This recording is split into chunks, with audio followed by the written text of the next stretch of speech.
Bismillahirrahmanirrahim. Assalamualaikum warahmatullahi wabarakatuh. Salam sejahtera bagi seluruh alam. Semoga kita semua sehat selalu dan dalam lindungan Allah, Tuhan yang Maha Kuasa. Pada kesempatan kali ini, kita akan membahas tentang apakah Tuhan yang bernama Allah itu bisa dilihat. Allah Subhanahu wa Ta'ala berfirman, Al-insanu sirri wa ana sirruhu wa sirri sifati wa sifati la ghairi. Manusia itu rahasiaku, kata Allah, dan aku rahasianya. Sedangkan rahasiaku itu adalah sifatku, dan sifatku itu adalah aku. Hadis ini yang kesohihannya tidak akan bisa diragukan. Hadis yang saya katakan tadi adalah firman Allah yang diucapkan oleh baginda Nabi Shallallahu Alaihi Wasallam. Kemudian baginda Nabi menyampaikan kepada para sahabat. Jadi hadis kursi ini adalah hadis yang tidak bisa diragukan, tidak akan terbantahkan. Jadi kalau Allah berkata bahwasanya manusia itu adalah rahasiaku dan aku menjadi rahasianya manusia, sedangkan rahasiaku itu, kata Allah, adalah sifatku, dan sifatku itu adalah aku. Dengan hadis kursi ini, Tuhan yang bernama Allah itu ingin memperkenalkan dirinya agar dirinya bisa dikenal, bahkan bisa dilihat. Itulah maksud daripada Allah berfirman lewat hadis kursi yang saya katakan tadi. Tujuan daripada Allah ingin memperkenalkan dirinya agar dirinya dikenal, agar dirinya diingat, agar dirinya disanjung, agar dirinya disembah. Sehingga bagi sang pencari yang mencari Tuhan, yang menggunakan akal pikiran, akan tetapi dengan kemampuan akal yang dimiliki oleh manusia itu sangat terbatas, karena sesungguhnya akal itu pun adalah makhluk.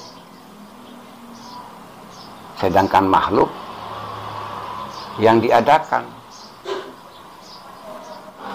dalam hal mencari Tuhan tidak akan sanggup, tidak akan mampu untuk memandang kewujudan diri Allah itu. Penglihatan yang digunakan kalau bagi para kalangan sufi atau para ahli tasawuf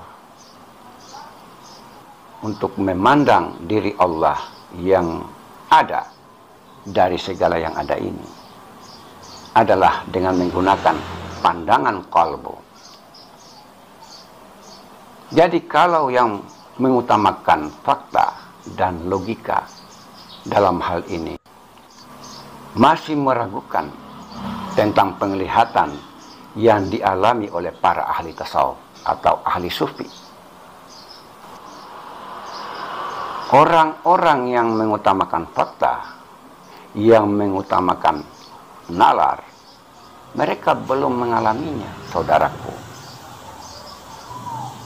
Mereka belum merasakan bagaimana melihat dan menyaksikan wujud Allah yang maha nyata dari segala yang ada itu.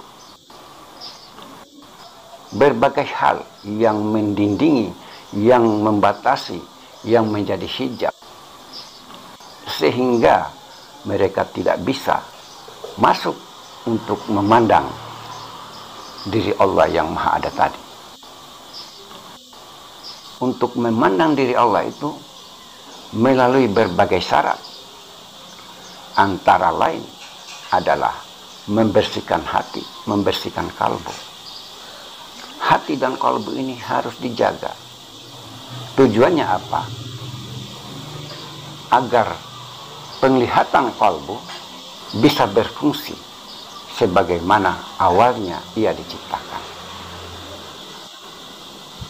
Karena yang menghalangi penglihatan kalbu itu adalah unsur-unsur duniawi. Unsur-unsur duniawi ini yang berkaitan dengan kesenangan-kesenangan duniawi inilah sebenarnya yang menghalangi, yang menjadi dinding, yang menjadi pembatas. Sehingga Tuhan yang bernama Allah tadi, yang semestinya bisa terlihat secara langsung, sekalipun itu melalui penglihatan batin, tidak akan bisa sampai ke sana. Tidak akan terjadi.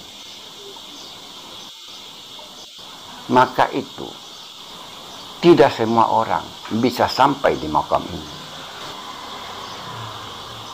Hanya orang-orang pilihan, hanya orang-orang tertentu yang telah sanggup, yang telah mampu menjaga rahasia-rahasia Tuhan. Karena soal penglihatan, penyaksian itu adalah persoalan rahasia Allah yang harus dijaga. Jadi bagi yang sudah sampai di makam penyaksian, sesungguhnya mereka itu menjadi diam. Itulah orang-orang yang sebenarnya sudah sampai di makam penyaksian. Jadi tanda daripada orang yang telah sampai pada tahap penglihatan, penyaksian adalah mereka yang banyak diam. Karena setiap apa yang diucapkan, apalagi yang diucapkan itu adalah rahasia-rahasia ketuhanan, maka bagi para ahli tasawuf atau para kaum sufi itu tidak dibolehkan.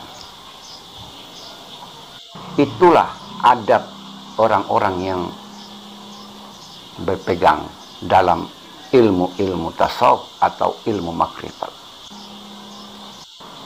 Karena persoalan ketuhanan ini, kalau tidak bisa dijaga, tidak bisa diamalkan dengan benar, maka orangnya pun bisa menjadi stres atau menjadi gila.